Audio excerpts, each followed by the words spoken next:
Special train से रामेश्वरम धाम की तीर्थ यात्रा।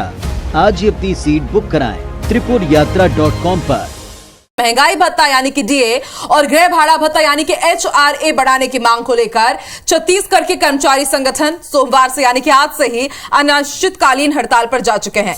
दावा है कि इस हड़ताल में 96 कर्मचारी अधिकारी संगठन शामिल हो रहे हैं। इसमें न्यायिक सेवा अधिकारी कर्मचारी संघ और कनिष्ठ प्रशासनिक अधिकारी संघ भी शामिल है। फेडरेशन का दावा है कि इस हड़ताल में प्रदेश के 4 लाख से अधिक अधिकारी कर्मचारी शामिल हो रहे हैं। इसकी वजह से अगले कुछ दिनों तक स्कूलों में पढ़ाई, न्यायिक प्रक्रिया, राजस्व मामलों के निपटारे से लेकर सामान्य सरकारी कामकाज ठप हो सकता है। रायपुर के धरना स्थल पर हड़ताल जारी रहने तक सुबह 11 बजे से शाम 4 बजे तक धरना और सभा की जाएगी। हड़ताली अधिकारी कर्मचारी जिला और ब्लॉक मुख्यालय पर भी धरना देंगे। आंदोलन को लेकर सरकार भी सख्ती के मूड में है। सरकार के पास एस्मा लगाने का भी विकल्प मौजूद है। कलेक्टरों को वैकल्पिक व्यवस्था से कामकाज जारी रखने को कहा गया है। दावा है कि कई संगठनों ने हड़ताल से खुद को पीछे खींच लिया है।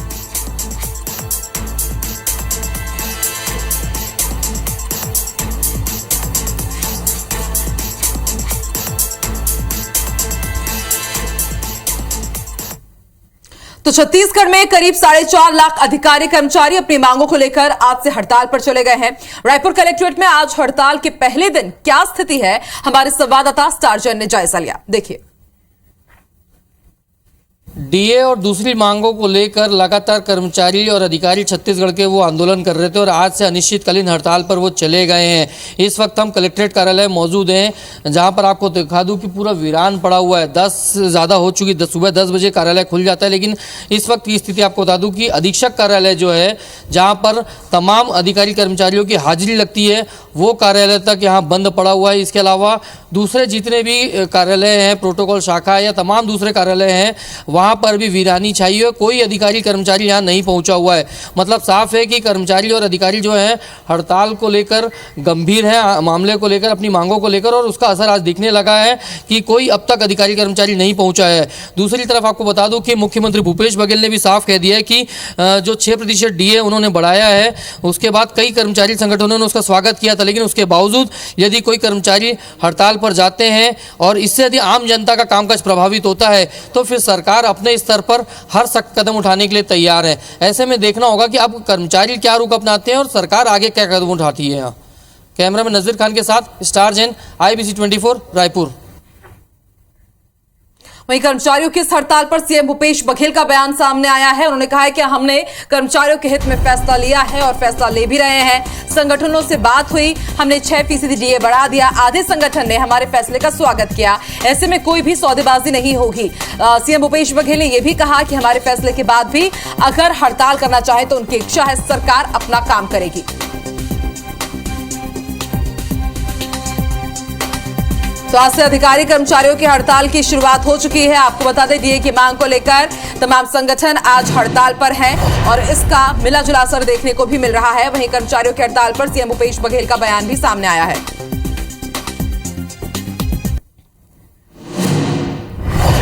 देखिए, उनसे बातचीत हुई थी और बातचीत करके ये 6% बढ़ाया गया और उसके बाद आधे जो संगठन हैं उसका स्वागत किए हैं। दूसरे संगठन के लोग भी मेरे से मिलने आए थे।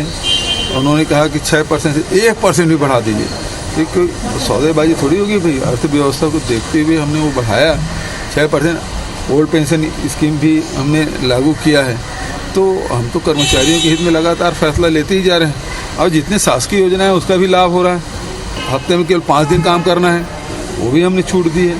तो लगातार हम लोग कर्मचारियों के हित में भी फैसला हम लोग लेते जा रहे हैं। आप उसके बाद भी कोई हड़ताल करना चाहे तो उसकी इच्छा, अब शासन फिर अपना काम करेगा। तो सीएम भूपेश बघेल ने साफ कह दिया है कि अगर कर्मचारियों को हड़ताल करना है तो वो हड़ताल करे और उसके बाद सरकार अपना काम करेगी। चलिए फिलहाल अलग अलग सरकारी दफ्तरों के हालचाल जान लेते हैं। इस वक्त बिलासपुर से हमारे साथ लाइव जुड़ चुके हैं जितेंद्र और अभिषेक हमें जानकारी देंगे कि फिलहाल अंबिकापुर में कैसी स्थिति है। सबसे पहले रुक कर लेते हैं बिलासपुर का। जितेंद्र, इस वक्त आप कहां पर मौजूद हैं? कुछ लोगों को भी मैं देख पा रही हूं आपके साथ। कितना असर आज देखने को मिल रहा है? आज पहला दिन है, कैसी स्थिति है?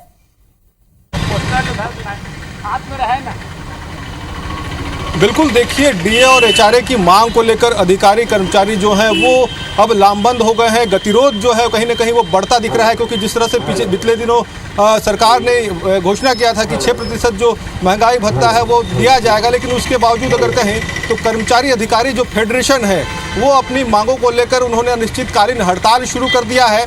बिलासपुर में भी हड़ताल का असर चूँकि अब शुरू हो रहा है। अब चूँकि 11 बज गया है और 11:30 बजे से यहाँ पर जो अधिकारी कर्मचारी फेडरेशन से जुड़े तमाम जो अधिकारी कर्मचारी हैं वो यहाँ पर धरना आंदोलन करेंगे, हड़ताल शुरू करेंगे। हमारे साथ फेडरेशन से जुड़े कुछ लोग भी हैं, सीधे इनसे बात करते हैं, क्योंकि देखने में आया कि सरकार की तरफ से कुछ बातें हुई, घोषणा हुआ, उसके बावजूद आप लोग आंदोलन कर क्या कुछ मांगे हैं, किस तरह से यहाँ फेडरेशन आप लोग के साथ है?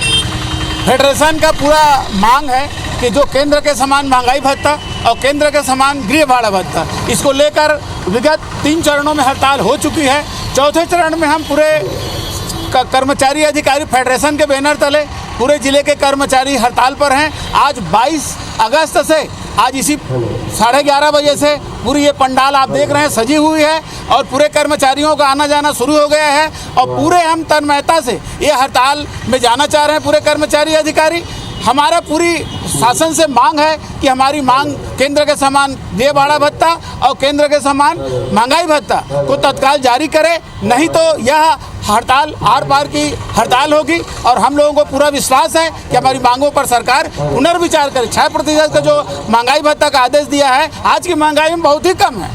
हम चाहते हैं इस पर पुनर्विचार सरकार करे और हमारी मांगों को पूरा करे। कुछ संगठनों ने आंदोलन से किनारा किया है, लिपिक वर्ग हो चाहे दूसरे संगठन हो, ऐसे में किस तरह से एकजुटता कहीं ना कहीं प्रभावित हो रही है? एकजुटता है कहीं कहीं होता है, अगर फेडरेशन महासागर टाइप का है, इसमें 1-2 संगठन गए हैं वापस। अब कुछ संगठन जो बोल रहे हैं कि हम हड़ताल में से वापस, वो तो हड़ताल में आए ही नहीं थे। जो हड़ताल में आया ही नहीं है उस हड़ताल का वापस जाने का बात ही नहीं होता। जो लिपिक कर्मचारी जो एक हड़ताल वापस का बात कर रहा है, कल तक वो हमारे साथ था, आज किसी कारण से अपने कुछ दिन कहीं ना कहीं एकजुटता का अभाव यहाँ पर जरूर देखने को मिला है कर्मचारी संघों के बीच। आप बने रहिए हमारे साथ। जितेंद्र, रुक कर लेते हैं अंबिकापुर का। हमारे साथ अभिषेक भी बने हुए हैं। अभिषेक, इस वक्त मैं भी देख पा रही हूँ कि आप भी शायद सरकारी दफ्तर के ही बाहर है। फेडरेशन का क्या कहना है, इन संघों का क्या कहना है, लेकिन इसके साथ आपसे ये भी जानना चाहेंगे कि ये तो हड़ताल पर चले गए हैं, आम जनता का क्या? वो महंगाई से भी परेशान है, अब सरकारी दफ्तर में उनका काम भी नहीं होगा। हेलो,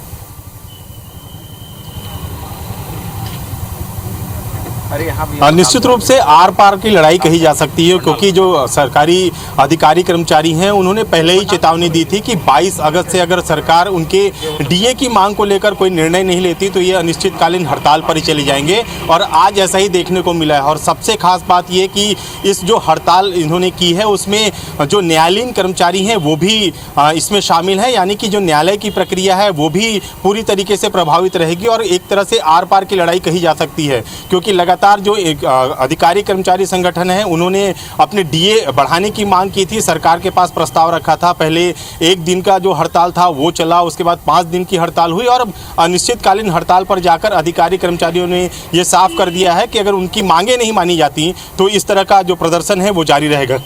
मैं इस वक्त मौजूद हूं जो जहां धरना स्थल है, आप देख सकते हैं कि जो तमाम अधिकारी कर्मचारी संघ के लोग हैं वो हमारे साथ मौजूद हैं, अध्यक्ष यहां पर मौजूद हैं, सीधे उनसे बात करते हैं। आर पार की लड़ाई कही जा सकती है क्या? मुख्यमंत्री भूपेश बघेल ने कहा कि 6% हमने दे दिया है, फिर भी आप लोग हड़ताल पर चले गए। नहीं, माननीय मुख्यमंत्री जी ने 6% जो दिया है वो तो हमको पिछले जुलाई 2019 से दिया जाना चाहिए। तो इस तरीके से बार बार हमको छला जा रहा है, सरकार द्वारा हमको बार बार छला जा रहा है, गुमराह किया जा रहा है। तो प्रदेश के सारे कर्मचारी अधिकारी, 5 लाख कर्मचारी अधिकारी बार बार माननीय मुख्यमंत्री जी से निवेदन के माध्यम से, ज्ञापन के माध्यम से हम लोग 3-3.5 साल से लगे हुए हैं। और जब अंततः हमको सरकार ने विवश कर दिया, हम ज्ञापन के माध्यम से माननीय मुख्यमंत्री जी को अवगत कराए, उसके बाद 1 दिन का हम लोगों ने ध्यानाकर्षित करने के लिए 1 दिन का बंद किया पूरे प्रदेश में। उसके बाद हम 5 दिन के निश्चितकालीन आंदोलन में गए। तो इस तरीके से हम तो बार बार उनको निवेदन के माध्यम से कहना चाहते हैं कि जो हमारा न्यायोचित मांग है, हम और कुछ नहीं मांग रहे हैं। महंगाई जो बढ़ी हुई है उसका हम भत्ता मांग रहे हैं। बिल्कुल अभिषेक, समझा जा सकता है कर्मचारियों ने हल्ला बोल कर दिया है, सरकार सख्ती के मूड में है। अब देखते हैं जनता पर इसका कितना असर होता है और सरकार क्या रुख लेती है। शुक्रिया अपनी जानकारी के लिए। हड़ताल में 96 कर्मचारी अधिकारी संगठन शामिल हो रहे हैं। इसमें न्यायिक सेवा अधिकारी कर्मचारी संघ और कनिष्ठ प्रशासनिक अधिकारी संघ भी शामिल हो रहा है। फेडरेशन का दावा है कि इस हड़ताल में प्रदेश के 4 लाख से ज्यादा कर्मचारी शामिल होंगे और अधिकारी शामिल होंगे। इसकी वजह से अगले कुछ दिनों तक स्कूलों में पढ़ाई, न्यायिक प्रक्रिया, राजस्व मामलों के निपटारे से लेकर सामान्य सरकारी कामकाज ठप हो सकता है। आंदोलन को लेकर सरकार भी सख्ती के मूड में है। सरकार के पास इस्मा लगाने का भी विकल्प मौजूद है। कलेक्टर को वैकल्पिक व्यवस्था से कामकाज जारी रखने को कहा गया है। वहीं मुख्यमंत्री भूपेश बघेल ने कहा है कि सरकार ने 6% डीए बढ़ाने की घोषणा कर दी है, जिसका कर्मचारियों के आधे संगठन ने स्वागत किया है। लेकिन कुछ कर्मचारी संगठन सौदेबाजी करते हुए उसे और बढ़ाने की मांग कर रहे हैं, जो कि सही नहीं है।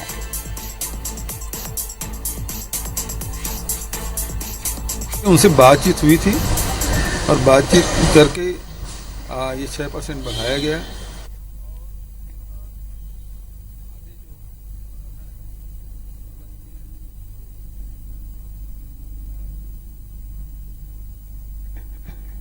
देखिए, उनसे बातचीत हुई थी और बातचीत करके ये 6% बढ़ाया गया और उसके बाद आधे जो संगठन हैं उसका स्वागत किए हैं। दूसरे संगठन के लोग भी मेरे से मिलने आए थे, उन्होंने कहा कि 6% से 1% भी बढ़ा दीजिए, क्योंकि सौदेबाजी थोड़ी होगी भाई। अर्थव्यवस्था को देखते हुए हमने वो बढ़ाया 6%। ओल्ड पेंशन स्कीम भी हमने लागू किया है। तो हम तो कर्मचारियों के हित में लगातार फैसला लेते ही जा रहे हैं और जितने शासकीय योजना है उसका भी लाभ हो रहा है। हफ्ते में केवल 5 दिन काम करना है, वो भी हमने छूट दी है। तो लगातार हम लोग कर्मचारियों के हित में भी फैसला हम लोग लेते जा रहे हैं। आप उसके बाद भी कोई हड़ताल करना चाहे तो उसकी इच्छा, अब शासन फिर अपना काम करेगा। शीतकालीन हड़ताल पर वो चले गए हैं। इस वक्त हम कलेक्ट्रेट कार्यालय मौजूद हैं, जहां पर आपको दिखा दूं कि पूरा वीरान पड़ा हुआ है। 10 ज़्यादा हो चुकी, सुबह 10 बजे कार्यालय खुल जाता है, लेकिन इस वक्त की स्थिति आपको बता दूं कि अधीक्षक कार्यालय जो है, जहां पर तमाम अधिकारी कर्मचारियों की हाजिरी लगती है, वो कार्यालय तक यहाँ बंद पड़ा हुआ है। इसके अलावा दूसरे जितने भी कार्यालय हैं, प्रोटोकॉल शाखा या तमाम दूसरे कार्यालय हैं, वहाँ पर भी वीरानी छाई है। कोई अधिकारी कर्मचारी यहाँ नहीं पहुँचा हुआ है। मतलब साफ है कि कर्मचारी और अधिकारी जो है हड़ताल को लेकर गंभीर है, मामले को लेकर, अपनी मांगों को लेकर, और उसका असर आज दिखने लगा है कि कोई अब तक अधिकारी कर्मचारी नहीं पहुंचा है। दूसरी तरफ आपको बता दूं कि मुख्यमंत्री भूपेश बघेल ने भी साफ कह दिया है कि जो 6% डीए उन्होंने बढ़ाया है, उसके बाद कई कर्मचारी संगठनों ने उसका स्वागत किया था, लेकिन उसके बावजूद यदि कोई कर्मचारी हड़ताल पर जाते हैं और इससे यदि आम जनता का कामकाज प्रभावित होता है तो फिर सरकार अपने स्तर पर हर सख्त कदम उठाने के लिए तैयार है। ऐसे में देखना होगा कि अब कर्मचारी क्या रुख अपनाते हैं और सरकार आगे क्या कदम उठाती है। यहाँ कैमरा में नजर खान के साथ स्टार जैन, IBC 24 रायपुर। छत्तीसगढ़ के न्यायालयों में आज सिर्फ न्यायाधीश अपनी सेवाएं दे रहे हैं और पूरी तरीके से न्यायालय का कामकाज प्रभावित है। इसका कारण छत्तीसगढ़ अधिकारी कर्मचारी फेडरेशन की हड़ताल है, जिसका समर्थन छत्तीसगढ़ न्यायालय कर्मचारी संघ भी कर रहा है। अंबिकापुर में भी न्यायालय पूरी तरीके से खाली नजर आ रहे हैं। दफ्तर का जायजा लिया हमारे संवाददाता अभिषेक सोनी। 22 अगस्त यानी आज से छत्तीसगढ़ राज्य कर्मचारी अधिकारी जो हैं वो हड़ताल पर चले गए हैं और ऐसा करीब 30 सालों बाद हो रहा है, जबकि न्यायालय में सिर्फ जो जज हैं वो बैठेंगे, क्योंकि तमाम जो अधिकारी कर्मचारी हैं वो भी हड़ताल पर चले गए हैं। आप देख सकते हैं कि ये जो बैनर है वो छत्तीसगढ़ न्यायिक कर्मचारी संघ का है, जिन्होंने हड़ताल कर दी है और आज जो है वो पूरी न्यायालयीन प्रक्रिया है वो प्रभावित रहेगी। यहाँ पर जो अधिकारी कर्मचारी फेडरेशन के लोग हैं हम उनसे बातचीत करते हैं। ये बताइए कि क्यों आप लोगों को हड़ताल पर जाने पड़ा और क्या स्थिति है आज? हमारा मांग हमारे न्याय प्रशासन से, न्यायिक व्यवस्था से हमारी कोई शिकायत नहीं है। हमारी मांग सिर्फ शासन से है। हमारा 34% डीए जो केंद्र को प्राप्त हो रहा है, उस 34% डीए से हम लोग बहुत पीछे हैं। हमको अभी वर्तमान में 22% डीए दिया जा रहा है और 6% की और घोषणा की गई है 28% के लिए, लेकिन उससे हम संतुष्ट नहीं हैं और उसका एरियस भी हमको नहीं दिया जा रहा है। संतुष्ट नहीं है, इसीलिए हड़ताल पर जाने की स्थिति बनी हुई है। ये बताइए कितने सालों बाद जो है न्यायालय में हड़ताल हुआ है, किस तरह की स्थिति है, कौन कौन अभी काम कर रहे हैं? ये अभी 96 में हम लोग समर्थन में थे, उसके बाद आज हम लोग इसके असंतोष के कारण आज हम लोग फिर से इस हड़ताल में शामिल हुए हैं। कुछ महिला कर्मचारी भी हैं, उनसे बात कर लेते हैं। ये बताइए हड़ताल पर हैं आप लोग, किस तरह के काम प्रभावित होंगे आज? आज पूरे नए प्रकरण आएंगे, रिमांड के प्रकरण है, बाकी जो भी आज प्रकरण लगे हुए हैं वो सब प्रकरण में पैरवी। आज अगर हमारे पास चाबी जिला न्यायाधीश महोदय का आदेश है कि चाबी हम लोग को अपने पास रखना है, जो भी रीडर है, जो भी कर्मचारी हैं, तो चाबी हम लोग के पास है। जजेस बैठे हुए हैं, लेकिन चाबी जब तक हम लोग के पास है वो काम तो प्रभावित होगा ही। ऐसे में देखना होगा कि सरकार का क्या रुख होता है, क्या जो अधिकारी कर्मचारी हैं उनकी मांग सरकार मानती है या फिर ये लड़ाई लंबी चलती है। कैमरामैन दीपक गुप्ता के साथ अभिषेक सोनी, IBC 24, सरगुजा।